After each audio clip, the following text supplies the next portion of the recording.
ายดีพ่อแม่พี่น้องพ้องปายเบิดสุกคนเนาะ FT ทั้งช่องบ่ภูมิ Channel เนาะมื้อนี้บ่ภูมิก็สิมาสรุปให้พี่น้องคือเก่าเนาะสำหรับลาวพัฒนาเนาะงวดวันที่13ตุลา68เนาะมาเบิ่งผลมันออกนำกันเนาะพี่น้องเนาะ456ข้างล่างออก94สำหรับเด่นเห็นบ่นี่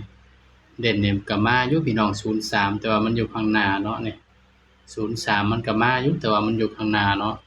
ถ้าเป็นเมืองลาวก็ปังอยู่พี่น้องนี่03นี่เนาะนี่สำหรับชุดสรุปเนาะก็เข้าอยู่พี่น้องนี่เด่น9ก็เข้าที่9เนาะพี่น้องแล้วก็03ก็มาคือกันพี่น้องแต่ว่ามันอยู่ข้างหน้าเนาะพี่น้องเนาะถ้าอยู่เมืองลาวนี่ก็ได้เงินอยู่พี่น้อง03เนาะก็ถือว่าปังอยู่พี่น้องนี่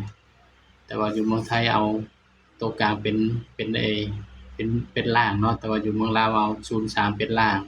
อยู่เมืองไทยเอา94เป็นล่างเนาะเข้าแต่9เนาะพี่น้องเนาะนี่สำหรับแนวทางมื้อนี้ก็ถือว่า ปังอยู่เนาะพี่น้องเนาะถ้าอยู่เมืองลาวเฮาก็ได้เงินเนาะนี่0330เนาะนี่ก็คือชุดสรุปนะครับเนาะงวดวันที่13เนาะก็มาเบิ่งชุดสรุปงวดวันที่15เนาะพี่น้องเนาะมันออกมื้อนี้เนาะนี่03 94 56เนาะพี่น้อง03 94 56เนาะมันออกมื้อนี้นี่ก็คือแนวทางเนาะไปเบิ่งชุดสรุปนำกันเนาะพี่น้องเนาะงวดวันที่15เด้อพี่น้องเด้อบัดนี้ก็มาเบิ่งนำกันเนาะ4คู่4หางคือเก่าเนาะพี่น้องเนาะสำหรับชุดสรุปเฮา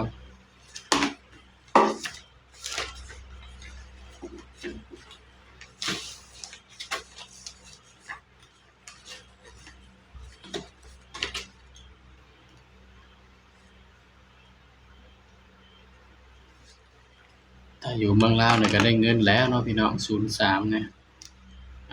งวดวันที่15เนาะ15ตุลา68สรุปลาวพัฒนา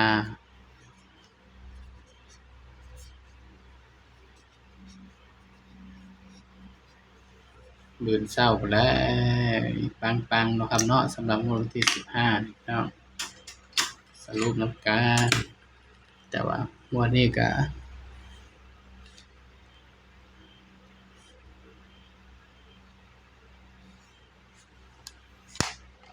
สรุปลาวพัฒนาเนาะงวดนี้สิให้เด่นแค่ตัวเดียวเนาะบ่ให้2อันเนาะพี่น้องเนาะ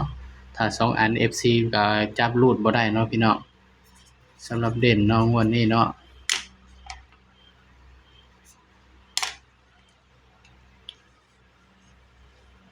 ให้แค่4หางคือเก่าเนาะสำหรับเด่นเด้อพี่น้องเด้อชุดสรุปเนาะ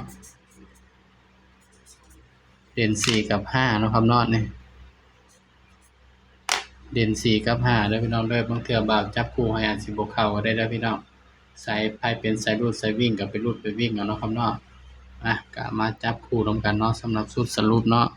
4หางเนาะพี่น้องเนาะ41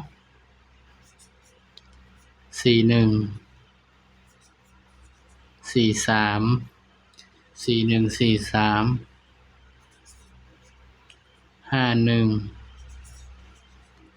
53นี่คือชุดสรุปเนาะครับเนาะนี่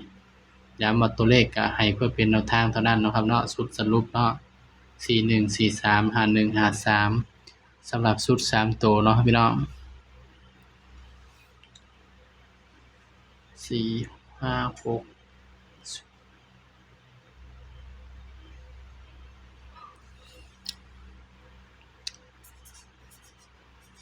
890มิดเดียวเนาะสำหรับชุด3ตัวและชุด3ตัวกับชุด2ตัวคนละอย่างกันเด้อพี่น้องเด้ออันนี้คือชุด3ตัวเนาะนี่เด่น4กับ5เนาะบางเทื่อตัวเด่นเข้าอาจสิเจาะบ่เข้าได้เด้อพี่น้องเด้อสายรูดสายวิ่งก็เอาไปรูดไปวิ่งเอาเนาะครับเนาะย้ำว่าตัวเลขก็ให้เพื่อเป็นแนวทางเนาะอย่าลืมเด้อพี่น้อง3กับ8ตัวเดียวกันเนาะพี่น้องเนาะนี่3กับ8ตัวเดียวกันนี่ระวังมือนำเนาะพี่น้องเนาะในการ1กับ7ก็ตัวเดียวกันพี่น้องนี่นี่ก็ให้เพื่อเป็นแนวทางเนาะครับเนาะย้ำว่าให้เพื่อเป็นแนวทางเนาะ3กับ8ตัวเดียวกันเนาะถ้าเฮาขีดมานี่ก็เป็น8แล้วนะระวังเนาะพี่น้อง53ต้อง58นำเนาะพี่น้อง43ก็ต้อง48นำเนาะ 41ก็ต้องมี47 51ก็ต้องมี57นะเสียดายที่ว่าภูมิบ่ได้กันให้มื้อนี้เนาะพี่น้องให้64มันออก94เห็นบ่ถ้าแม่นว่า6กับ9ตัวเดียวกันเนาะก็ถือว่าปังเนาะสำหรับคลิปนี้เนาะก็ฝากพี่น้องกดไลค์กดแชร์กดติดตามบ่าวภูมิ Channel ด้วยนะพี่น้องเด้อสำหรับคลิปนี้ก็สวัสดีครับ